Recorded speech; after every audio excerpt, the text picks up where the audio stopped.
It's nice to have the city itself, the Chamber of Commerce, and all of the first responders here to say thank you to people who do help out. We're not the only ones. There's lots of people who do help out. But it's also nice to be able to see the first responders and be able to say thank you to them, because they do everything that keeps us safe at night and during the day, and I don't think they get recognized enough either.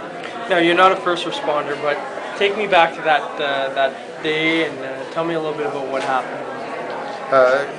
It was kind of an interesting family dinner, and we took my pup out in the backyard and saw what turned out to be a big dog running out in the lake.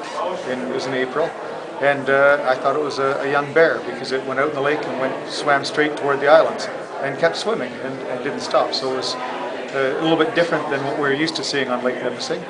And then a little bit later we saw two people go out in a canoe and realized that it wasn't a bear, it must have been their dog, and they were about a kilometer offshore, and watched the canoe capsize. By this point we got interested in what was happening out there and got binoculars, and we were watching them from the beach and saw them flip out of the canoe and realized that there was problems, and it was the water was cold enough that it wasn't going to be that good for them.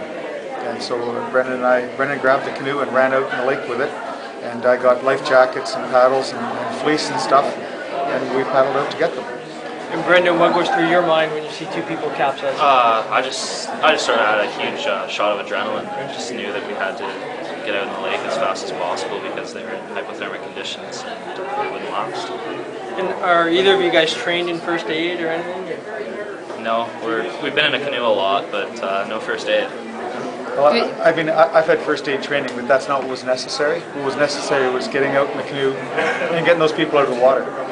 Get life jackets on them, get fleece blankets on them, and get them warm, because they were the young lady in particular. She was quite tiny, and she wasn't going to make it too much longer in the cold water.